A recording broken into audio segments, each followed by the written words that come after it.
İnsanın ən yaxın, ən ağıllı, ən sadiq dostudur ürəyi.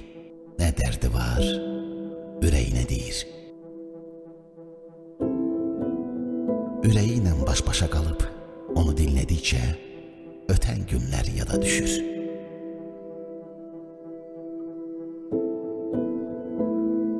Ömür səhifələrinin həm kədərli, həm sevincli anlarının xatirələrini yaşadan hekayə hər kəsə çox əzizdir. Bu hekayə qayğısız uşaqlıq, şirin gənclik xatirələri ilə doludur.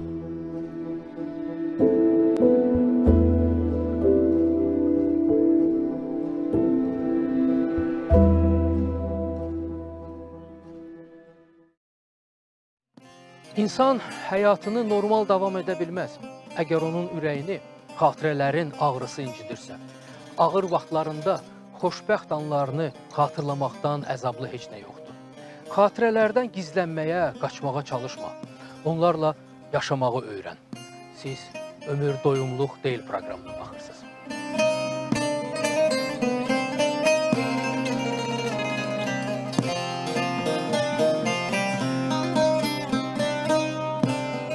Özümü anlayandan görmüşəm ki, atam axşam olanda işdən gələndən sonra ancaq və ancaq kitab oxuyur. Anam başlayardı təndirindən isti çörəyi çıxardardı, durardı. 10 uşaq kimə versin bu yazıq arvad? Gətərə dəri görəm, asıla versən, asıl məndən küsəcək. Baydar orta məktəbi deyirdilər, mən o kəndə orta məktəbə getdim. Piyada gedirdik, bir də İrab çayını mən mütləq keçib Baydar orta məktəbinə getməliydim. Qonşu qızıdır. Çəpərin bu yüzündən boylanırdım ki, ay Allah, görəm bu hardan çıxacaqdır, bunu mən görə bilərəm, yoxsa görə bilmərəm. Bunun da bir xalası var idi. Elə hey hərlənirdi, fırlanırdı, qız aparıb içəri salırdı. Mənim şeirlərimin əksəriyyəti kədərlə olur. Hərdən mənə sualı verirdilər ki, niyə kədərlisən? Atam həmişə məndən fəxr eləyərdi. Mən oxuyanda birdən deyirdi, ay bala, ilana balası qənim olsun, görsən nə qayırsan. Düzdür, ilahidən alın yazısı yazılır. Amma insanın özündən də çox şeylər asılıdır ki, o talihi necə yaşamaq lazım. Bizim hər birimizdə zaman maşınları var. Onlardan bəziləri bizi keçmişə aparır. Bunlar xatirələr adlanır. Bəziləri isə bizi irəli, gələcəyə aparmağa hazırdılar. Onlar isə arzular adlanır. Gəlin bugünkü proqramımızın qəhrəmanlarının həyat hekayələrini dinləyək.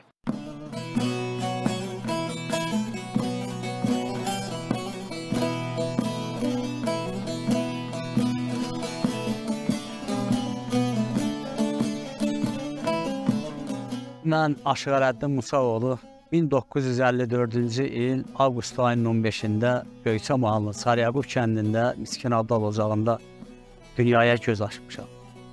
Gözümü açarkən elə evimizdə beşikdəykən anamın laylasında həmişə həzin laylalar duymuşam. Sonra elə olub ki, saz səsi eşitmişəm bir balaca yekələndən sonra. Öz-özümə mətəl qalmışam, bu nədir? Belə görmüşəm ki, atam da aşıqdır. Aşıq Musa. Gözəl şeirlər deyir, gözəl sözlər deyir. Mən dünyaya göz açmışam qədim Borçalınan Mariyol rayonunun Qırıqlı kəndində. Mənim atam saz, söz aşığı olub, kitab aşığı olub. Özümü anlayandan mən görmüşəm ki, atam axşam olanda işdən gələndən sonra ancaq və ancaq kitab oxuyur. Deydim, görəsən, atam ora baxır, sakitcə baxır da, görəsən orada nə görür, nə oxuyur, nədir onu maraqlandıran bu qədər. Yəni, onda da bizə qadağa idi də, sakitcə durmalıydı, ani olmamalıydı. O vaxtdan kitaba marağım olur.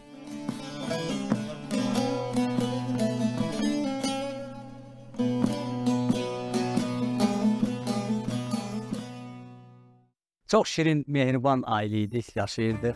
Atamız, anamız. Anam başlayardı təndirindən isti çörəyi çıxardardı, durardıq. 10 uşaq kimə versin bu yazıq arvad? Gətirə dəri görəm, asıla versən ması məndən yüksələcək. Gətirər də qırıq-qırıq dərdi bala, gəlin indi bu döyməşlərdən bundan yiyin. Döyməş də yəni isti çörəklə kərə yağ, inəyin yağını təzə gətirib motaldan pendir başlayır, deyir də bax bundan istifadə edin. Orta məktəb bizim Sarıyaqub kəndində olmayıb həmin ərəfədə. Biz Nərmanlı qonşu kəndidir. Ora orta məktəbə gedəndə qışın qarı, boran elə vaxtlar olub ki, üzümüzə boran çırpı saçımızdan və saçımızın tükündən buzlar sallanıb. Çatanda müəllim Xəlil müəllimimiz olub. Qulağımızdan tutardı. Əyə deyirdi, bu zulumu çəkib, bu qarların içində, boranların içində gələ bilirsiniz. Hə, bu dərsi oxusanız, ay zalım uşağı, bu dərsləri oxusanız.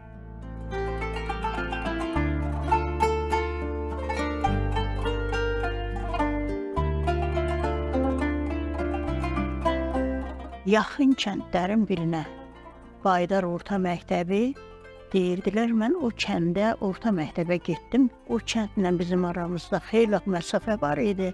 Piyada gedirdik. Bir də Eyrab çayını mən mütləq keçib Baydar Orta Məktəbinə getməli idim. Ayaqla keçirdik, hətta qışda da. Müəllimlərimiz kənd olsa da çox güclü idilər. Vətən sevən idilər, şagirdlərini sevən idilər, özlərin ixtisasını sevən idilər. Müəllimə müqəddəs, müqəddəslərin müqəddəsi kimi baxırdı. Müəllim nə deyirdi, ona inanırdı. Müəllim nə tələb eləyirdi, çalışırdıq ki, onu yerinə yetirək. Biz Borçalıda yaşadığımıza görə Gürcü dilində idi hər şey. Biz nə qədər vaxt keçəndən sonra orta məktəbdə televizor təzə çıxmışdı. Biz böyük alüdəliklə Azərbaycanı dinləyirdik. Azərbaycan dilindəki hansısa veriliş gedirdi, onu su kimi içmək istəyirdi adam, təşkinə kimi. Mənə elə gəlirdi ki, dünya ancaq bu dil üstündə qurulub.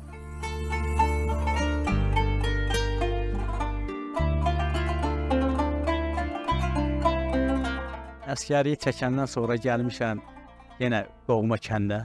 Doğma kəndimizə gələndə öz-özümə dedim, görəsən mən nə eləyim? Atamla qalxır sədrdə dost. Getdi Qurbanov, xahiş edirəm dedi, mənim oğlum da şofer götür. Dedi, sən görürəm əskərdən təzə gəlib. Öz də qoçu oğlanda onu özümə şofer götürürəm. Başladıq asta-asta işləməyə. Günlərin bir günü elə oldu ki, rayon asar keçərə getmişik rayona. Qayıdız gələndə mən də bilməmişəm, gedəndən sonra yolu qazıblar. Bəs də gəlirəm 80-90, bunun da bir torunuzu var. İkinci kaçkada, üçüncü kaçkadan ancaq tutur. Bəri keçəndə latoka, mən ayağımı torunuza atanda gördüm ki, tutmadı. Getdi tapıltı ilə düşəndə. Qayıtdı dedi, aya bala belə maşın sürürlər. Qurbanov dedim, mən neyini? Torumuz payımı verirəm. Ya latokun bu üzünü də tutdu. Ya manı ya o bir üzünü də tutdu, mən payımı vermişəm.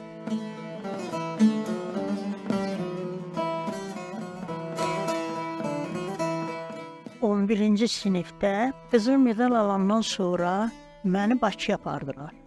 Mən çünki azını istəyirdim, Azərbaycan Neft və Kimya İnstitutunu istəyirdim və nə işə getdim, imtahan verdim.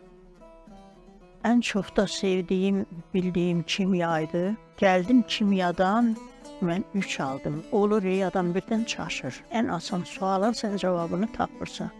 Nəysə, mən oradan konkursa düşdüm. Kənd, kəsək, oxuduğum yer, hamı dəhşətə gəlmişdi ki, mən nətər qəbul olmadı. Başa düşdüm ki, deməli, bu yer mənə qismət deyil. Yəni, çox inanırdım mən bu qismətə, taliyə. Elə oldu ki, ondan bir il sonra Gəncəyə gəldim. O vaxtda kimya fakültəsi, kimya biyologiya fakültəsinin kimya şöbəsi birinci dəfə açılmış. Axırı girdim, bilet çəkdim, amma əslində istəmirdim Gəncədə oxumağı. Bilmirəm niyə, məni Bakı çəkirdi.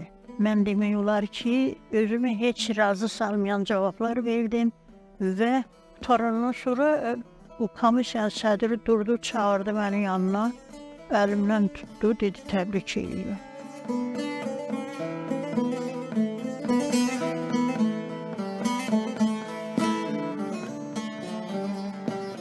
kəndin cəmaatı, elin cəmaatı toylarda, bayram günlərində yumurta döyüşdürməkdə gəlib, qatarı yumurtaları qoyurduq üzməkdə, ondan sonra dirə döymə oynamaqda, belə-belə oyunlar keçir, günlərimiz gəlib keçir, amma 88-ci il bizim üçün çətin ildir. Elə ki, el yeridir, mahal yeridir, Göyçə mahalı yerindən, Qərb Azərbaycan yerindən təmiz yeridir, məcburi dedilər, siz bu tərk etməlisiniz.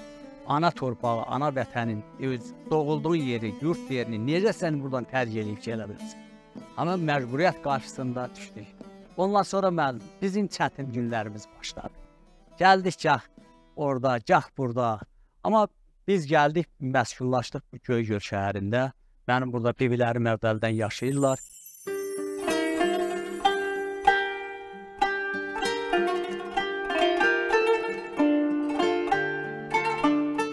Bu yoldaşımın dayısı gildə oldu. Çünki o mənim atamla dostuydu. Atam da yəni məni bir etibarı yerə qoymaq istəyirdi. Onlara qoydular. Və onda yoldaşım gəlib gedirdi onlara. Çünki onun dayısı evi idi. Onun atası atamın yanına gəldi. Dedi ki, belədir. Dərhal vermədilər. Heç istəmirdilər də. Çünki kənd yerində hamı istəyir ki, öz ətrafı olsun, özünün tanıdığı olsun. Neysə qismət idi, onun da atası əl çəkmədi və biz nişanlandıq. İndi mən haradasa müəllim işləməli idim də, o vaxt təyinat var idi. Bunun atası işe düzüb, qoşub, nikahdan keçirib və mən ailəli adam kimi azad təyinatla getdim, amma getdim. Mənim arzum idi, öz kəndimizdə kimya müəllimi işlədim, bir il, 2 il.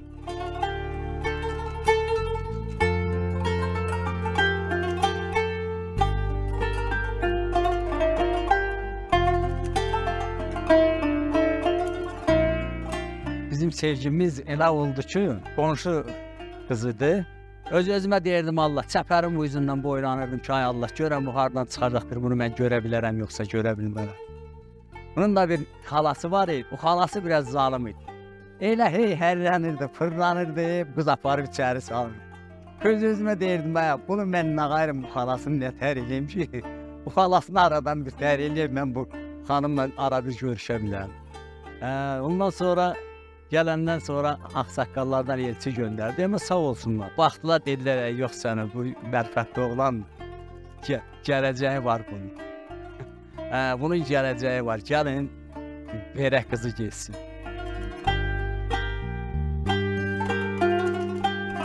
Mənim şeirlərimin əksəriyyəti kədərlə yorulub. Hərdən mənə sual verirdilər ki, niyə kədərlisən? Kədər haradan gəlir? Valla özüm də bildim. Tutan yaxşı bir şey yazmaq istəyirdim belə, pafosla, nətər deyim, razılıqla. Gəlirdi, kədər girirdi onun içinə. Qorxuram tarixin şıltaqlığından, qorxuram sevincin az olar dünya. Qorxuram atını oynadan adam, bəs dərdin haraya yazılar dünya. Bax, mənim bu dəqiqə tutaq kitablarımın əksəriyyətində ancaq və ancaq dünya dərdi, ancaq insanların bir-birini başa düşməməsi, anlamaması, müharibə qorxusu və s.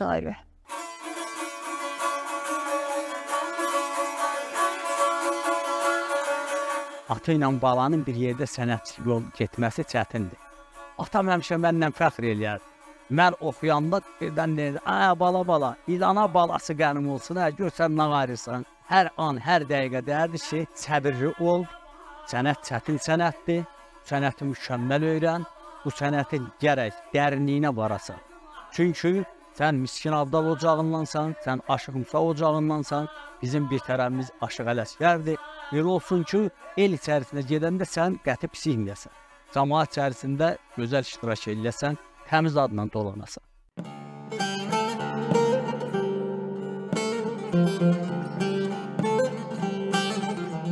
Nə qədər insanlar bir-birini sevmirlər.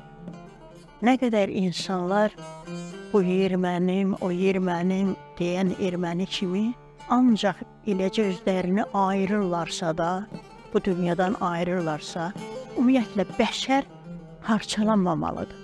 Bu sual var məndə.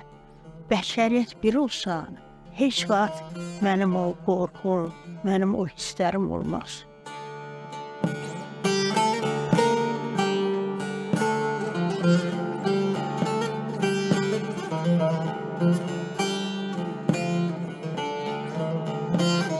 Ömründə bu sazsız dura bilmərəm. Günlərin birində Moskvaya uçuram, burada bizim Gəncədən məni buraxmadılar ki, yox, gərək sazın sənətli olsun. Ha, qadan alım, indi sənət yoxdur, mən sənətkaram. Sazsız mən nəyə gedim, mənim nə işim var, mən gedim bu Moskvada, mən nə iş görəsiyəm sazsız. Saz mənim ürəyim, saz mənim canım, yaşaya bilmərəm mən sazdan ayrı.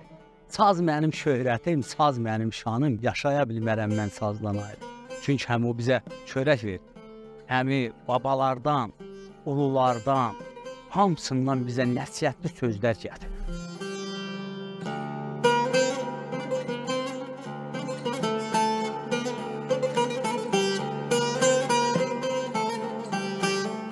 Mənim indi bu dəqiqə oğlumun biri Ukraynadadır, Kiyevdə, Sümükbürdür. Ürəyim orada, bilirəm, bombalar atılır, bilirəm, qanqada var. Amma özümün tərbiyəm var orada. Birdən deyirəm, geri qayıt, yəni, nə tərə bir yol tapar. Deyir, axı, sənin özün belə demirdin. Səni üyədirsən bizə bunu. Mən vətənin əskəriyəm. Əgər insanlarda bu vətən sevgisi, torpaq sevgisi, insan sevən olsaydılar, bəşəriyyət bir-birini başa düşsəydi, bəlkə müharibə qorxusu olmazdı. Mən də dünyadan qorxmazdım.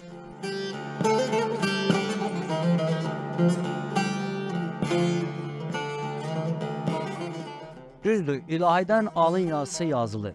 Amma insanın özündən də çox şeylər asılıdır ki, o talihi necə yaşamaq lazım. Mən, məsələn, yaşadığım talihdən çox çətinliklər də görmüşəm, ondan sonra asan günlər də görmüşəm. Elə vaxtlar olub, az da olmuşam, tuz da olmuşam. Amma heç vaxtı talihimdən ikili eləməmişəm. Deməmişəm ki, yox, mən nə büyün az qaldım. Demişəm, ilahi yaradırsa, nə vaxtsa da bizim qismətimizi verir. Ona görə də heç vədə talihdən ikili eləmir. Gözəl yaşamışam ki, həmişə bu qüruru lazımdır yaşam.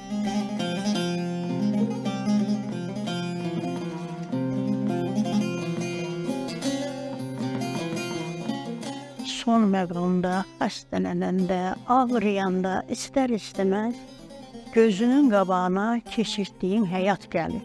Özünü bilib addım atandan, yəni ki, haradasa birazca uşaq kimi də olsa dərk eləyəndən, dərk eləmirsən də, eləcə ətraf mühitə baxırsan. O ətraf mühitdə olan zənginliklərdən tutmuş, həyatdakı olan iskillər hamısı göz qabağına gəlir. Bununla bərabər çox şirindir. Elə şirindir ki, bu şirinliyi heç nəyinə müqayisə eləmək olmaz.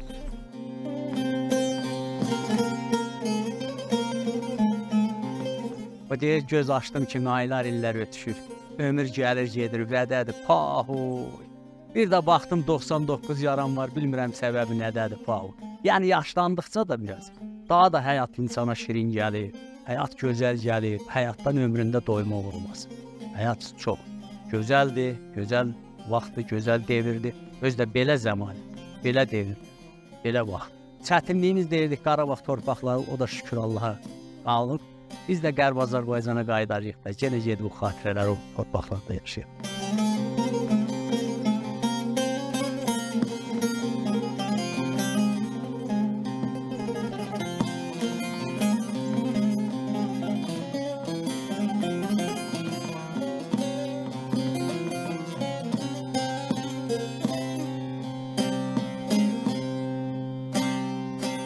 Yalnız xoşbəxt olmayanlar taleyin tam hökmranlığına inanır, ona tabe olurlar.